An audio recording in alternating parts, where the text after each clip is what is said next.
ಭಾಳ ಬೆಸ್ಟ್ ಏನಂದ್ರೆ ನಮ್ಮ ಮನಸ್ಸನ್ನು ಸರಿ ಹಿಡ್ಕೋಬೇಕು. ನಮ್ಮ ಮನಸ್ಸು ಪದೇ ಪದೇ ಗಲೀಜಾಗ್ತಾ ಇರುತ್ತೆ. ಮನೆ ಗಲೀಜಾಗುತ್ತೆ ಇಲ್ಲೋ, ನೀವು ಎಷ್ಟೇ ಕ್ಲೀನ್ ಮಾಡಿದ್ರು ಗಲೀಜಾಗುತ್ತೆ. ಮನಸ್ಸು ಅದನ್ನ ಅಷ್ಟೇ.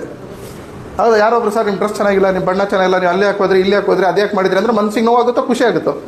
ಸೊ ಮನಸ್ಸು ಗಲೀಜಾದ್ರೆ ಮನುಷ್ಯ ಗಲೀಜ ಯೋಚನೆಗಳು ಬರ್ತವೆ, ನೆಗೆಟಿವ್ ಯೋಚನೆಗಳು ಬರ್ತವೆ. ಹೌದಲ್ವ? ಹಾಂ. ಸೊ ಇದು ಗಲೀಜು, ಇದು ಗಲೀಜು, ಇದು ಗಲೀಜು, ಇದು ಮಾತ್ರ ನೀನು ತುಂಬ ಚೆನ್ನಾಗಿ ಬರಲಿ ಅಂತ ಆಸೆ ಪಟ್ರೆ ಹೌದಲ್ಲ? ಈ ಥರದ ಮೀಟಿಂಗ್ 200 ಮಾಡಿರಿ ದಿನಕ್ಕೆ, ದುಡ್ಡು ಬರೋಲ್ಲ. ಹಾಂ, ಹಾಂ, ಹೌದು, ಹಾಂ, ಕರೆಕ್ಟ್, ಹೌದು, ಹೌದು. ಹಾಂ, ಈಗ ನಮಗೇನಾಗುತ್ತೆ ಅಂದರೆ ಆ್ಯಕ್ಚುಲಿ ಈ ಬಾಟಲಲ್ಲಿ ಗಲೀಜಿರೋ ಬಾಟಲಲ್ಲಿ ನೀರು ತುಂಬಿದರೆ ನೀವೇನೇ ಮಾಡಿದ್ರೇನೋ ಅದು ಕುಡಿಯೋದಕ್ಕೆ ಲಾಯಕ್ಕಿರಲ್ಲ. ಹೌದಾ? ಸೊ ಬಾಟಲ್ ಕ್ಲೀನ್ ಇದ್ರೇ ಅದು ಕುಡಿಯೋದಕ್ಕೆ ಲಾಯಕ್ಕಿರುತ್ತೆ. Same to same. ಕೂತ್ಕೊಳ್ಳಿ ಮೇಡಮ್, ಥ್ಯಾಂಕ್ ಯು. ನಿಮ್ಮ ಮನೆ ಚೆನ್ನಾಗಿದ್ದರೆ, ಮನಸ್ಸು ಚೆನ್ನಾಗಿದ್ದರೆ ಮನುಷ್ಯ ಚೆನ್ನಾಗಿರ್ತಾನೆ. ಮನುಷ್ಯ ಚೆನ್ನಾಗಿದ್ದರೆ ಅವನು ದುಡ್ಡು ದುಡಿಬೇಕು ಅಂತಲೇ ಇಲ್ಲ, ದುಡ್ಡು ತಾನಾಗೆ ಹುಡ್ಕೊಂಬರುತ್ತೆ. ಕ್ಲಿಯರ್? ಸೊ ದುಡ್ಡು ತಾನಾಗೇ ಬರುತ್ತೆ, ಎಲ್ಲಿ ಹೋಗೋದಿಲ್ಲ. ನನ್ನ ಕಾನ್ಸೆಪ್ಟ್ ಇದು. ರೀಬರ್ತ್ ಅಂತ ಹೇಳಿದ್ರೆ ಮನೇನ ಶುದ್ಧಪಡಿಸ್ಕೊಳೋದು. ದೀಪಾವಳಿ ಬಂದಾಗೆ, ಈದು ಬಕ್ರೀದ್ ಬಂದಾಗ ಏನು ಮಾಡ್ತೀವಿ? ಮನೆಯೆಲ್ಲ ಸ್ವಚ್ಛ ಮಾಡ್ಕೊತೀವಿ, ಸಾರಿಸಿ ಗೊಡಿಸಿ ಸುಣ್ಣ ಬಣ್ಣ ಎಲ್ಲ ಹೊಡೆದು ನೀಟ್ ಮಾಡ್ಕೊತೀವಿ. ಮತ್ತು ಅದು ಮಾಡೋದು 3 ವರ್ಷನೇ. ಹೌದಾ? ಹಾಂ.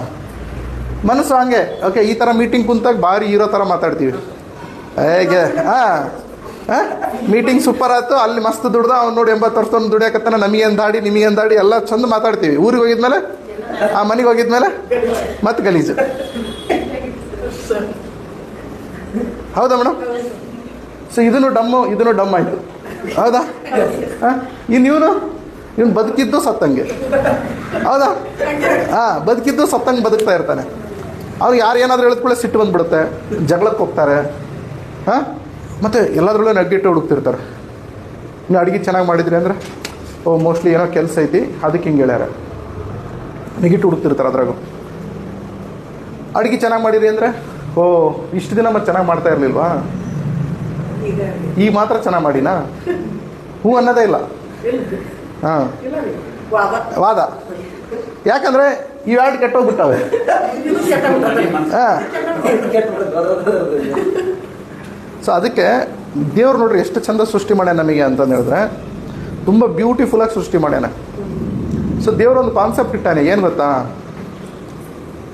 ಯಾರು ಅವರನ್ನು ಬದಲಾವಣೆ ಮಾಡ್ಕೊಳೋದಕ್ಕೆ ಸಮಯ ಕೊಡ್ತಾರೆ, ಯಾರು ಅವರ ಜೊತೆಗೆ ಸಮಯವನ್ನು ಕಳೀತಾರೆ, ಅವ್ರ ಜೊತೆಗೆ ನಾನು ಇರ್ತೀನಿ ಅಥವಾ ಅವರನ್ನು ನಾನು ಬೆಳೆಸ್ತೀನಿ ಅಂತ.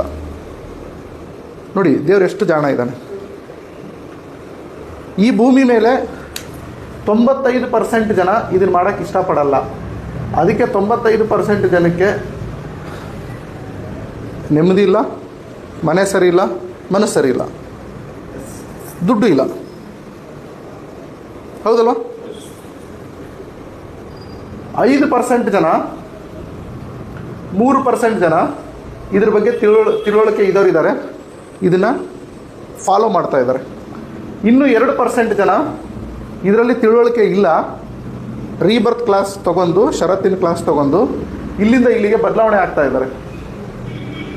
ನೀವೆಲ್ಲಿದ್ರೂ ನನಗೆ ಗೊತ್ತಿಲ್ಲ, ನೀವಿಲ್ಲಿದ್ರೂ ರೈಟೇ, ನೀವಿಲ್ಲಿದ್ರೂ ರೈಟೇ. ನೀವೆಲ್ಲಿದ್ರೆ ನೀವು ಡಿಸೈಡ್ ಮಾಡಿ.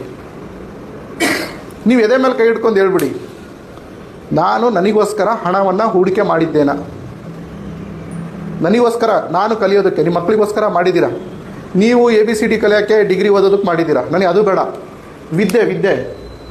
ವಿದ್ಯೆ ಕಲಿಯೋದಕ್ಕೆ, ಲೈಫು ಅಂದರೆ ಏನು ಅಂತ ಕಲಿಯೋದಕ್ಕೆ ನೀವು ನಿಮ್ಮ ಮೇಲೆ 10 ರೂಪಾಯಿ ಹೂಡಿಕೆ ಮಾಡಿದ್ದೀರಾ, ಯೋಚನೆ ಮಾಡಿ. ಪ್ರಾಪರಾಗಿ ಹೇಳ್ಬಿಡಿ, ಸುಳ್ಳಿದ್ರೆ ಸುಳ್ಳು. ಎಗ್ ರೈಸ್ ಅಂಗಡಿ ಕಲಿಯೋದಕ್ಕೆ ಹೂಡಿಕೆ ಮಾಡಿದ್ದಾರೆ, ತಮ್ಮ ಜೀವನ ರೂಪಿಸ್ಕೊಳೋದಕ್ಕೆ ಹೂಡಿಕೆ ಇಲ್ಲ. ಒಪ್ಕೊತೀರಾ? ಹೌದಾ? ಇವ್ರು ಬಂಗಾರ ತೊಗೊಳೋದಕ್ಕೆ, ತಾಳಿ ತೊಗೊಳೋದಕ್ಕೆ ಹೂಡಿಕೆ ಮಾಡಿದ್ದಾರೆ, ತಾನು ಕಲಿಯೋದಕ್ಕೆ, ತಾನು ಡೆವಲಪ್ ಆಗೋದಕ್ಕೆ ಹೂಡಿಕೆ ಮಾಡಿಲ್ಲ. ಇವರು ಡಿಗ್ರಿ ಓದೋದಕ್ಕೆ ದುಡ್ಡು ಸ್ಪೆಂಡ್ ಮಾಡಿದ್ದಾರೆ, ತಾನು ಕಲಿಯೋದಕ್ಕೆ ಇದು ಕಲಿಯೋದಕ್ಕೆ ಹೂಡಿಕೆ ಮಾಡಿಲ್ಲ. ಸೊ ಈ ರೀತಿ ಇರಬೇಕಾದ್ರೆ ಸೊ ದೇವರು ನಮ್ಮ ಜೊತೆಗಿಲ್ಲ, ಇದು ಕ್ಲಿಯರು. ದೇವ್ರು ನಮಗೆ ಸಪೋರ್ಟ್ ಮಾಡಲ್ಲ. ಎರಡನೇದೇನು ಕ್ಲಿಯರು, ನಮಗೆ ದುಡ್ಡು ಬರಲ್ಲ. ನಾವು ಬಡವರಾಗಿ ಉಳಿತೀವಿ, ಬಡವರಾಗೆ ಸಾಯ್ತೀವಿ. ನಮಗೆ ನೆಮ್ಮದಿ ಹಿಂದೆ ಹೋಗ್ತಾನೆ ಇರ್ತೀವಿ, ನೆಮ್ಮದಿ ಸಿಗ್ತಾ ಇರಲ್ಲ.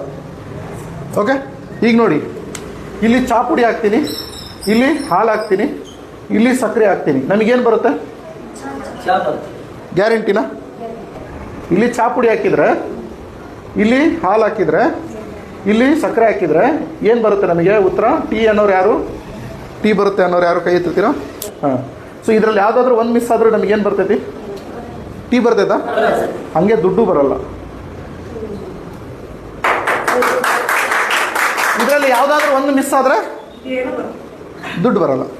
ಈಗ ಸಕ್ಸಸ್ ಅಂದರೆ ಏನು, ಹೆಂಗೆ ಅಳಿತಾರೆ? ಸಕ್ಸಸ್ ಅಂದರೆ, ಸಕ್ಸಸ್ ಅನ್ನು ಹೆಂಗೆ ಅಳಿತಾರೆ?